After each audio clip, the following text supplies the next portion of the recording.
So I covered this at the end of my last video, but next month, Okita versus Suso is coming to an end. But it does seem that we are going to be getting a double chapter next month for the first time in a long time. So we'll get chapter 92 and 93 because this chapter that just released was the second half of 91, chapter 91.2. With that said, we do know that we are going to finally get the reveal of Okita's Valkyrie and his Volund abilities in the first chapter. The second chapter is supposedly called Requiem, titled Requiem, and it will be the final clash, the culminating moments of the fight.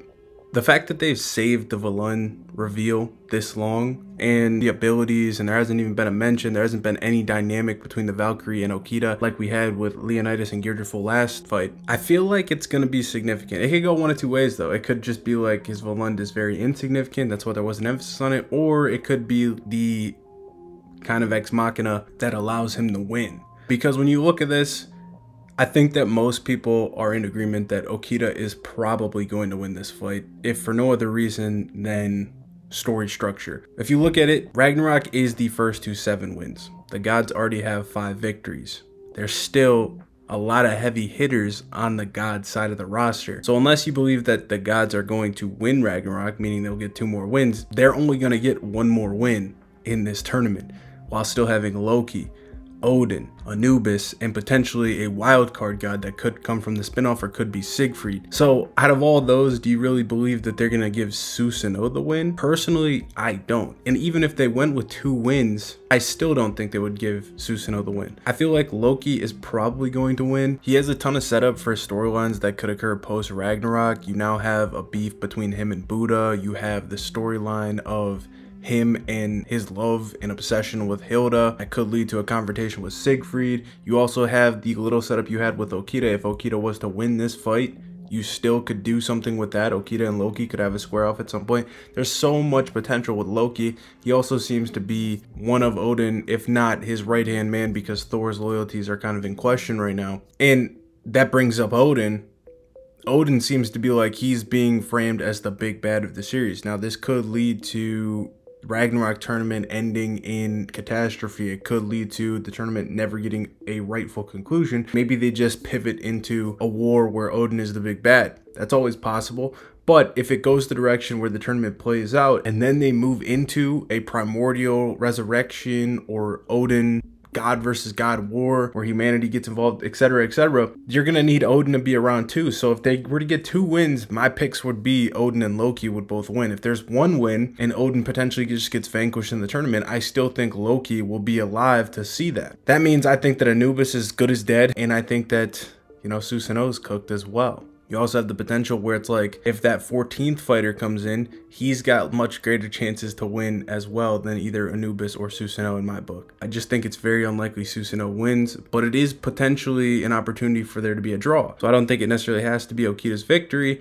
There could be a draw. We've talked about this draw so many times throughout the previous fights, but this could very well be the place we get it, because Okita took a ton of damage from this slash, and it actually looks like he may have lost his arm. I wasn't sure about it in the breakdown. I'm still not sure about it, but I've zoomed in on it a couple times. I can't see his other arm. I would have thought though, if he did lose it, they would have put emphasis on it, but maybe that's going to be the reveal next chapter. Super ambiguous how much damage he took, but it did a lot of damage. He went wide-eyed, barely hanging on to consciousness. So if that's the case, I could see it being a scenario where this final attack that they both output is simply just the peak for both of them, and they take each other out double style, right? And then they don't really declare a victor for either, and the score stays 5-4 and we move on potentially.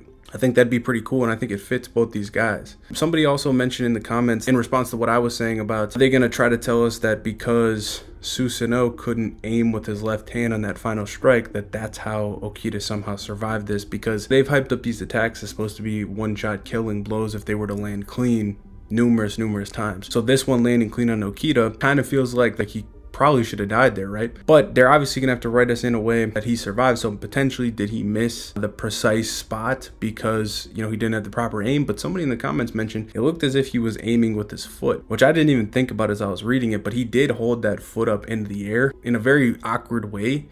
So it's potentially the case that he was actually still aiming down the sights with his foot, which is actually pretty cool and actually makes me even more impressed with what Susanoo did. So we'll have to see how all this shakes out. Love the last chapter. I'm very interested to see how they're going to stick the landing here with this fight. That said, we do have some coverage for the bonus chapter. The bonus chapters aren't really crazy significant. We've covered them on the page before, but we do see that Jack is playing cards with his Valkyrie, and they're fighting over who's going to get the last slice of apple pie. If you guys have read or checked out some of Jack the Ripper's spinoff, you know he's a big fan of apple pie, and he actually likes cheddar cheese on his apple pie. He's crazy. So they're playing a game of cards. Locke is saying she's not going to share the apple pie. Jack's saying, I could say the same. I can't give up the last piece. It's the best part of the pie. Jack does some cool tricks with some cards. You get this interesting panel, though, where Locke is holding the Joker card and Jack is holding the Queen. Now, some people have talked about that they think that this is foreshadowing. Obviously, we know that Brunhilde called Nostradamus the Joker. Who could represent the Queen? Is that potentially referencing the Valkyrie Queen? Would the Valkyrie Queen be Nostradamus Volund? Who is the Valkyrie Queen? Is Hilda the Valkyrie Queen, or is there another one?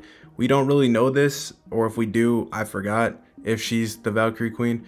Regardless, it's very possible this could be true. So it's just something that's going around. Let me know what you guys think about that. Jack ends up winning, and Locke basically is kind of accusing him of using his ocular ability to cheat, to check on her emotions, to know what she's gonna do if she's happy or sad or angry with the card she pulls. Then Gold walks in and says like, nah, Jack wouldn't cheat. It's really simple. It's all over your face. He doesn't even need to cheat. Like, she's very bad at poker face. And so it's just supposed to be like a wholesome scene of these two's relationship, etc. And Jack, despite winning, ended up splitting the pie in half for her anyway. It's always great to see Jack. Seeing him progress as a character after his fight, and especially after the way that it ended, has been fun to watch. So that's all for now. Let me know what you guys think about the draw aspect, and let me know what you think about what Okita's Volund is going to be revealed to be. Don't forget, he still did have 2 katanas.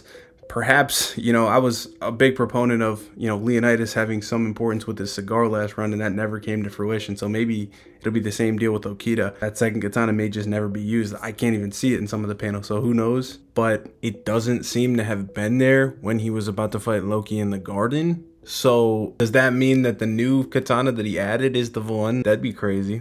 What do you guys think the Volund ability is going to be? What do you think that the Valkyrie is going to be like? And do you think that that is going to be the key to his victory? Let me know all that in the comments below, and I'll see you guys in the next one.